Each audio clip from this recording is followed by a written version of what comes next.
Greetings and welcome to the pod. My name is Mark West. Jaimee Rogers hosts the Big Sports Breakfast program on Sky Sports Radio, is a national level swimmer in the 200 metres breaststroke, and is now tackling the English Channel.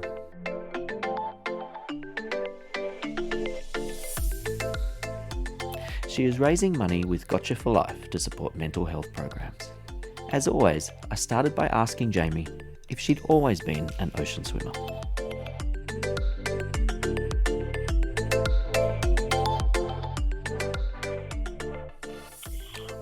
No, to put it bluntly, no. So I was a pool swimmer my entire life, and that's where I went to nationals and Olympic trials swimming 200 metre breaststroke. So going from a pool breaststroker to ocean swimming has been very different, but I'm really enjoying it. And what was it that made you go to ocean swimming? It's a bit different to 200 breaststroke.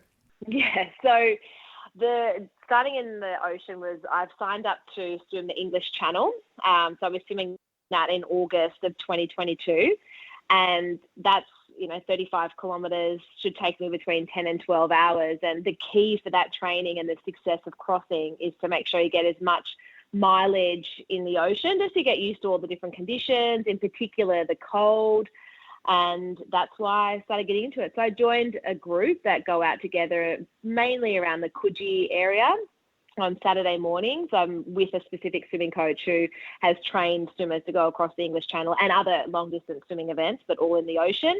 And I'm with other swimmers that have been doing this for a really long time, so I can get lots of tips from them and different things. I've had to tweak my swimming technique because obviously I've been used to swimming freestyle in a swimming pool, which is very different to what you need to be able to do in the ocean. So the motivation behind it was because of this English Channel swim.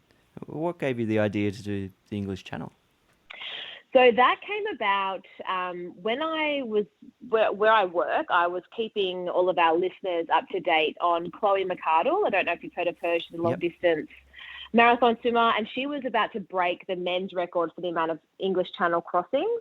She did that and went on to do more. And I just was updating our listeners about her progress. And one of my co-hosts on air had said, "Oh, why don't you go and do a swim and set yourself a big challenge?" And at the time I'd said I'll just do a 5-kilometre swim in the ocean, because to me that was huge. And when I got home, my husband said, "Oh, you should swim the English Channel." And my first response to him was, absolutely no way. Could not think of anything worse.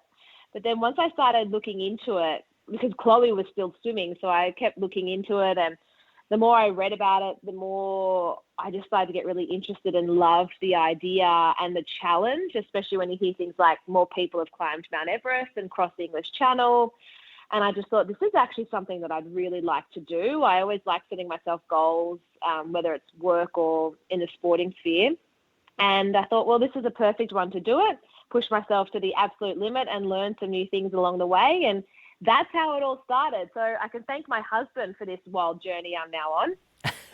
So how long has this journey taken? When did you have this epiphany moment that you should swim the English Channel? So it was last year. It's taken booking in with the English Channel, because they had obviously issues with some COVID impacting their bookings, but it was a 2-year wait for me to be able to get a spot. So it actually took a long time to lock in my slot of August 2022.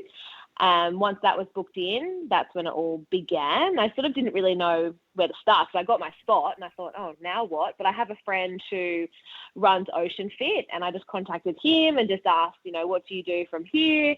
And that's how I got in touch with Lad Swim. So by the time I get to the English Channel swim, it would have been pretty much 2 years to the day. And so since you were a really top-notch swimmer when you were younger, have you kept up the swimming since then, or did you sort of let it slide and come back to it? What have you been doing over the last little while? I go through phases. So swimming's always kind of been there. I went through a phase where I was running marathons. I went and did the Honolulu Marathon and half marathons, and then I did a triathlon, and I enjoyed the triathlon phase because I was able to keep swimming, and that was a really good leg to be strong in. So did triathlons for a while, but swimming was always there. I would always be doing swimming in the pool in some capacity, and whether it was once a week, a few times a week, or once a month, but I've always kept up my swimming just because I absolutely love it. And I think it is one of the best forms of exercise you can do just to really clear your head. I always say to people, swimming is almost like a form of meditation because you've got no distractions. You can't look at your phone. It's literally just you and your thoughts, and you can't hear anything because once you put your head under the water, it's just that peaceful sound. So I always have tried to keep it up purely from that perspective, but I definitely have gone through phases where I focused on other sports more so than swimming. And what's your training load like now, and how do you squeeze it all in? So I am swimming now about 4 times a week, and 4 or 5. The 5th one sometimes drops off just depending on my family situation. But I try and do 3 or 4 sessions a week in the pool, and then every Saturday is out in the ocean, and that's where we have the really long kilometres. So we got up to 15 kilometres a month ago, which was 4 hours in the water. So Saturday is key for me. Just that's where I'm now practicing my cold water swimming. And the way that I fit it all in, I'm quite lucky in that I work in breakfast radio. So I do early hours. I start work at 4 a.m., but it means I'm finished at 9:30. And I then go straight to training. So whether it's weights, swimming, whatever it might be for that plan that day, I usually start at 10 o'clock and I'm home by about 1 o'clock because my boys are in daycare 2 days, and then I sort of work in with my mum, and I've got a babysitter that I also use to sort of help for those few hours before I get back. And then I've got my son for the afternoon. Okay, and I guess being swimming and being in the English Channel, it doesn't really matter if it's raining or horrible out there. That's probably good training for you as well. So it's always on. For now, yes. So I'm one of those people now when I remember a few months ago when Sydney was hit with that horrendous rain. It was just bucketing down for days. It was flooding everywhere. And I was out swimming in that because the swell was quite high. It was very choppy, very difficult to swim in. We went to Brighton the Sands because the water's really cold there. And people I was swimming with all said, this is the perfect training conditions for the English Channel, because when you're out there, you can be facing 2-meter swell. You've got the wash off from all the big ships that come through. You've got jellyfish, you've got debris, and then you've also got tides that are pulling you left, right, and centre, and then you've also got to battle the cold. So it's great for me to get out in any condition, whether it's been, a beautiful, warm, sunny day is actually not ideal for me. And does Sydney get cold enough over winter? Do you have to? I've heard of the cold water camps in Melbourne. Yes. So we normally, pre this COVID world, I was meant to be going on a cold water swimming camp next weekend, but Sydney is now in lockdown, so we're not doing that. But Brighton the Sands actually gets really cold there. That's the coldest water in Sydney. So it was 12 degrees when we were swimming there a few weeks ago, and it will drop down even a few more degrees. That's what my swimming coach said anyway. So we'll be doing our cold water swimming camp in a few weeks, but we'll be doing it from there. So for me, that's perfect. I'm actually training with a guy who's training for the North Channel, and those conditions are also really good for him because the North Channel is sort of averaging around that temperature as well. So Sydney, yes, it does actually get cold enough to get me ready for the English Channel. I can't believe that what we had is over. I won't give up just to see it all gone. I'd swim the channel from Calais to Dover with you on my back if you just tell me I know you had the Longwater, was it 21K in the Gold Coast, but I think that event was cancelled. Is that right, earlier in the year? Yes, it was. So that was meant to be in May, and it was cancelled, not because of COVID, not because of borders. It was actually because the weather, the surf was so big that they had to cancel it. So it's been moved now to the end of August. So is that the next event? Have you done many events on this journey? Not yet. So that was meant to be my first one. And then, so I will still be doing that. Just my training for that is going to be really different because it's cold water training. So my goal at the moment is just how long I stay in the water for versus the kilometres that I'm covering. So in my last training block, when Gold Coast was the goal, we were training up to 15 kilometres because that was then, the distance that we wanted to try and cover, versus now where I'm not looking at the kilometres. My swimming coach will just say, okay, today your aim is to stay in the water for 2 hours or stay in the water for 3 hours versus going out and swimming 15K. So I am swimming the Gold Coast, but it will just be interesting to see how I go with the 21 kilometres because I won't have been swimming the large amount of kilometres that I did in my last training block. But, you know, our bodies can do amazing things, and muscle memory will definitely come back in for me, and hopefully that will get me through the 21Ks. What's the longest swim you've done? It's the 15Ks that I did in Coogee. It would have been maybe now, just was a month out from the swim, so Okay. end of April. You're swimming for charity? Yeah, so during this COVID period, you know, everyone has sort of struggled in their own way, and I just thought swimming the English Channel is going to be 80% mental, 20% physical, and I thought it was a really good opportunity to raise awareness and just to put a spotlight a bit more on mental health, because this is something that's been spoken about during this COVID time of how people are struggling mental health. So I have teamed up with Gotcha for Life, and I am hoping to raise $50,000 for them. And they are a really great charity to get involved with, because they're all about building that mental fitness and finding a buddy, and they go and do programs in schools and out in the community. And for me, as a mum of two boys, and I don't mean to generalize, but boys tend to be the ones that don't communicate their feelings. And when you hear statistics like the number one cause of death between 15 and 44-year-olds in our country is suicide, I just thought, now that I've got two sons, it just really honed in on me of I just want to do something and contribute in some way to bring that number down to zero. And how can we sponsor you? So the easiest way, and I've just put a link in my bio on Instagram, because you know how they always give you these really long URLs? So rather than trying to rattle off the URL, you can just click on it on my bio, or if you go to the Gotcha for Life website, it should be on there as well. Cool. Or you can just donate straight to Gotcha for Life if you're on their website.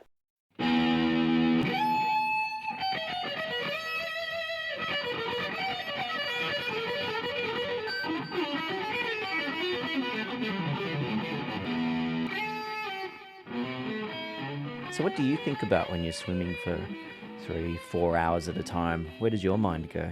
It's so funny. I get asked that, and I always think, I don't know. I feel like I solve the world's problems. I get out and I think I've come up with all these really great business ideas. Yeah, I'm often singing. I don't know, especially when you're out in the ocean, in the pool. It's funny, people always ask me, do you get bored? Because obviously I'm in the pool every day and you're watching that black line, and I'm in there for 2 hours at a time. And I don't get bored. And I think you probably have to be happy with your own thoughts. And I'm often singing or just thinking, I don't know. And I do get asked that. And I think when you're in the ocean, though, especially when you're around Coogee, the wildlife that you see is just incredible. I've swam with it was a pod of 30 dolphins. We've had a turtle. We see baby sharks. You see so much stuff that's sort of what your mind is thinking about. And I do tend to sing quite a bit, which is really annoying after I've had the Wiggles on in the car, or I had Paw Patrol. I went and saw a Paw Patrol show and went and swam later that day and couldn't get the theme song out of my head. So, you know, that's probably what I'm doing, just singing the same songs over and over and over again. But yeah, you just kind of go off in this sort of trance almost. It's weird. It's hard to explain, but you don't get bored. And how will you go with the pools shut at the moment, do you think? Are you going to try and get to the beach every day, or? Yeah, so the pool, that's thrown a spanner in the works, because I think the pool's really important for my training, because you need to do your sprint sessions. You need to be able to time what you're doing, your 50 meters and 100 meters, because sprint work's really important when training for the English Channel. So I keep trying to tell myself it's not the end of the world. It's only 2 weeks and we can get through. So I was out at the beach today, which I don't tend to do during the week. But look, it was nice. There's only a few of us out there.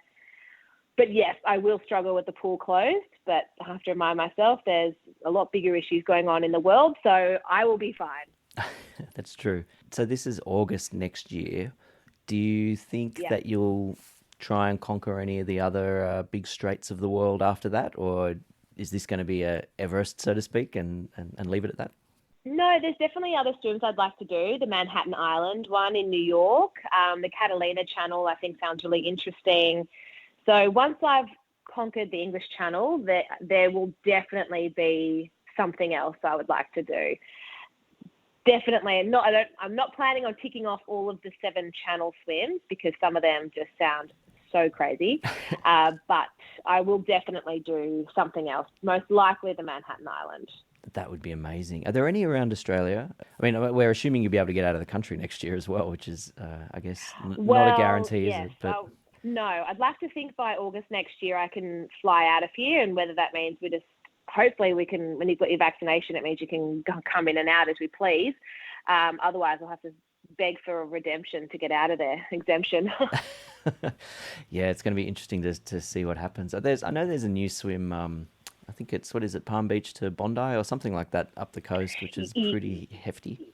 Yeah, that's a big one. And there's Rottnest over in WA. There's this one on the Gold Coast. There are actually quite a few long distance swims that I will be doing some more along the way, because I think you need to have lots of mini goals in a bigger journey. I think having a goal that's 2 years long is way too far to just have as that sole goal, really. Like your final destination, you need other things along the way. So I'll definitely, after the Gold Coast, I'll definitely be doing other swims just to keep me going, tick off as my mini goals along the way. Do sharks or anything like that bother you? I mean, in the English Channel, it's jellyfish, right? And that sort of thing. Yeah.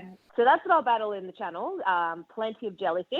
So whenever, when Sydney was having the influx of all the blue bottles, and our swimming coach would say, okay, anyone who doesn't want to get stung, it's probably best not to swim. And he'd say, but Jaimee, I would have to go out there because I need to practice getting stung and swimming through it, because that's basically what you face in the Channel. And apparently blue bottles are significantly worse than jellyfish. So if you can swim through a blue bottle sting, you're fine in the Channel. But otherwise, there's no sharks in the English Channel, which is great.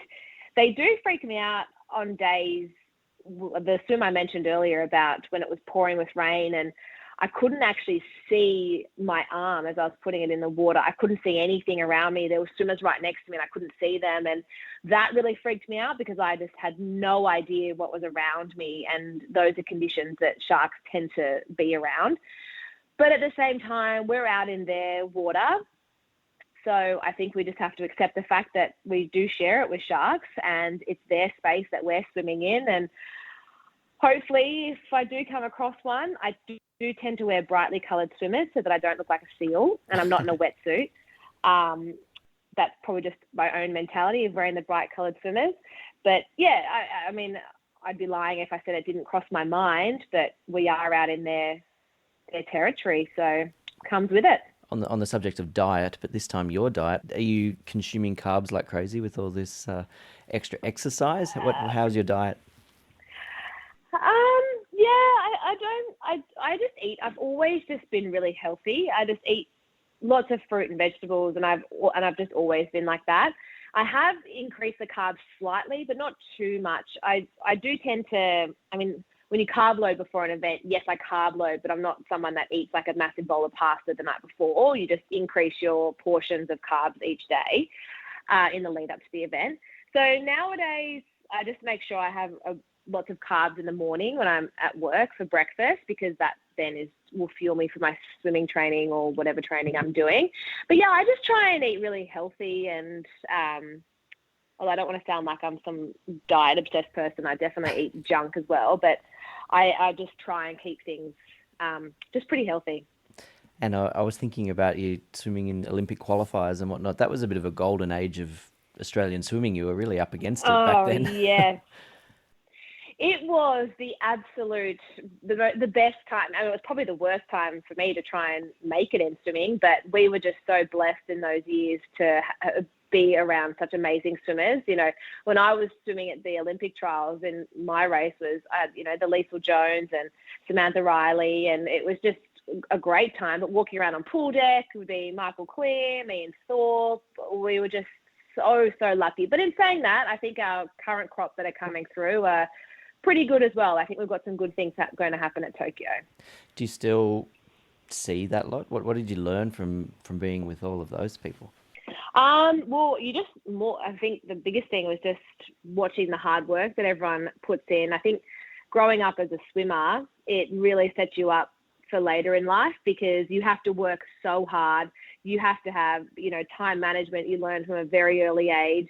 You learn that you've got to be on time, because if you're late, you get locked out of the pool. And you just learn really great life lessons right from a really early age that you can then use for the rest of your life.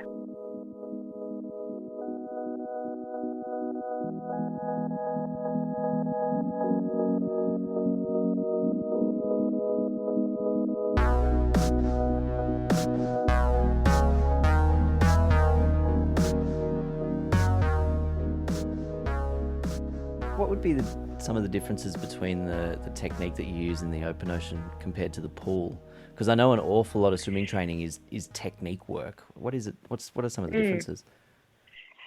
So the biggest difference for me in particular, when you're swimming in the pool, your body is very streamlined. You don't tend to move your hips at all. So when you breathe, your head, when you turn to breathe to the side, your ear is practically on your shoulder, and you keep it very small movement.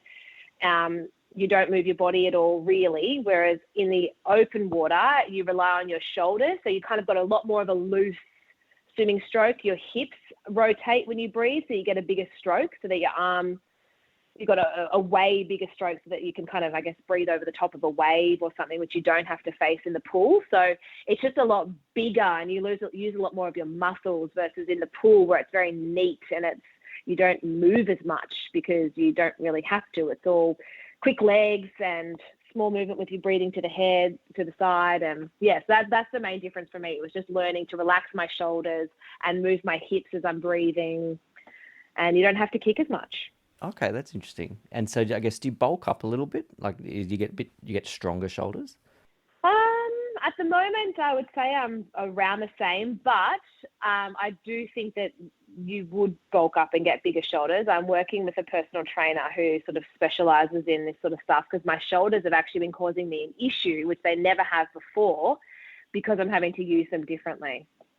And I'm just learning now. We're just working on strengthening them. So I would imagine that they probably will bulk up. I'll probably bulk up back to what I was like when I was a national swimmer versus a leisurely swimmer. Yeah, and I think it helps, but if you're going to be in the water for 8 hours or something, a little bit of bulk is actually kind of useful, isn't it, to keep you warm?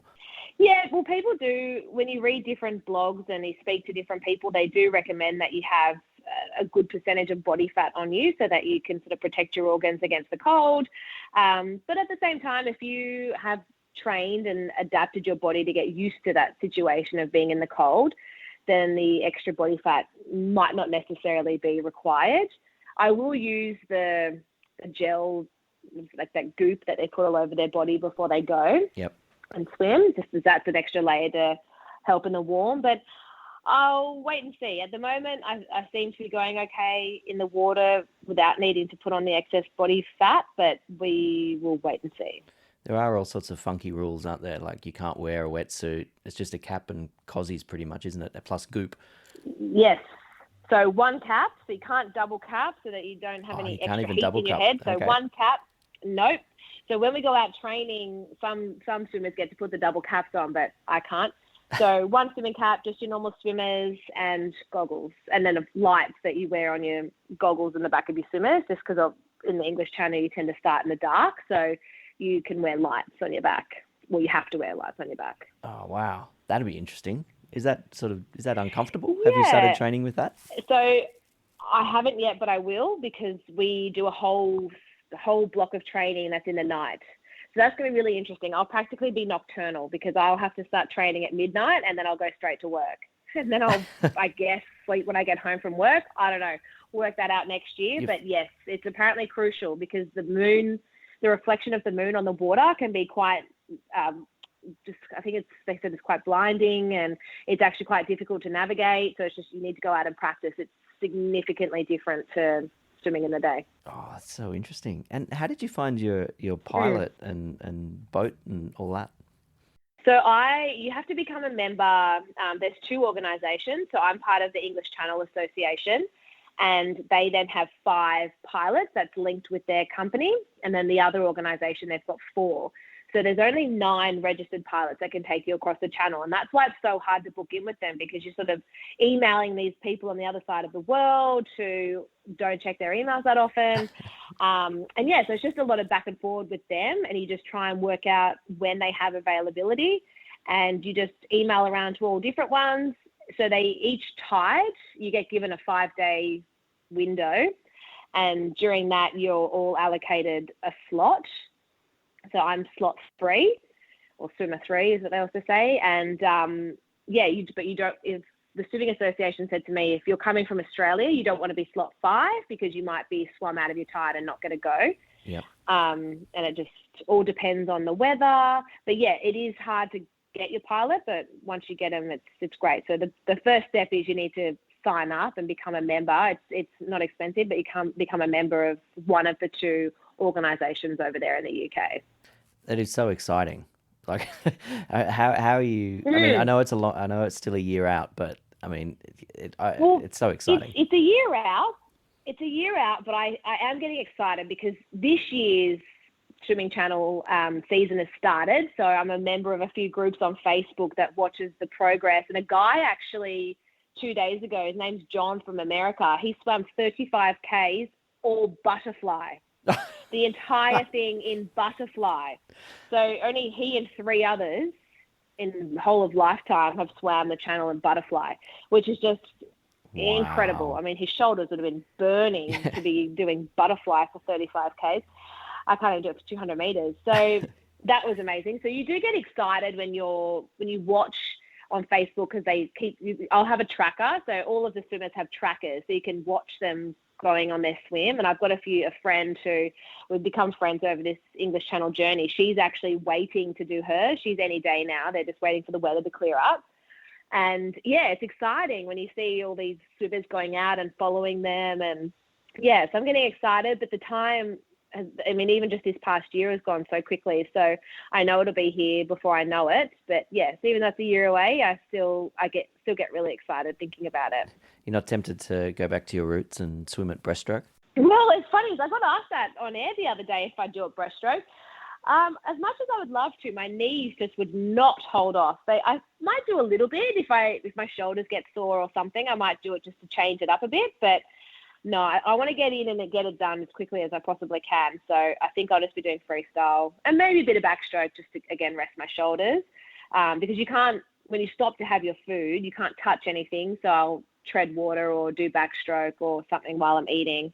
But otherwise, mainly freestyle for me. What do you eat when you're traveling or when you're swimming for so long?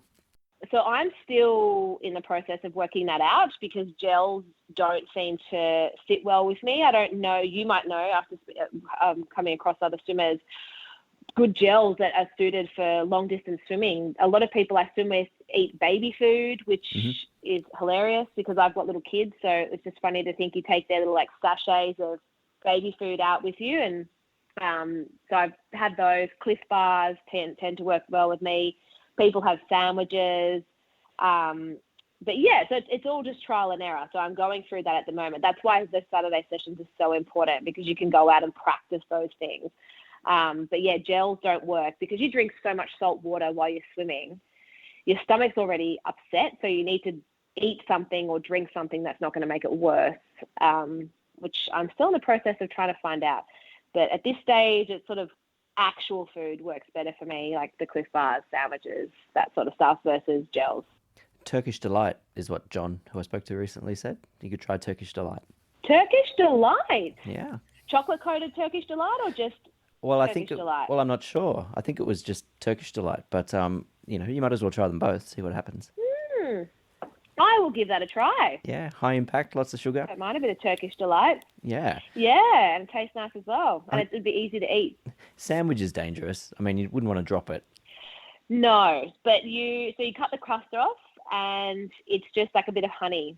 Right. So it's like little triangles, as if it's like a little kid sandwich, little triangle, no crust, honey, and away you go. And away you go.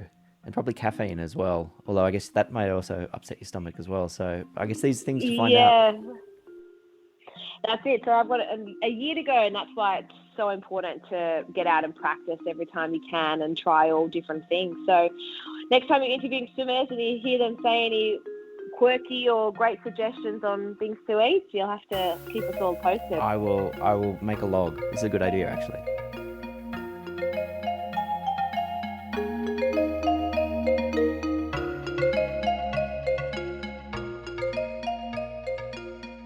thank you very much for Jaimee Rogers for taking the time to chat to us about her journey towards the English Channel in 2022. If you'd like any more information on anything you heard today in this pod, or if you're interested in sponsoring Jaimee's swim by donating to Gotcha for Life, then get over to the website at www.thepodpodcast.net. That's www.thepodpodcast.net, and I've put some links up there. If you're in Australia, you are probably under lockdown right now, so I hope you're doing okay in lockdown redux. And wherever you are in the world, I hope you're doing okay in these COVID times. Thanks again to Jaimee, and thanks for listening. My name's Mark West. I'll catch you on the next episode of The Pod.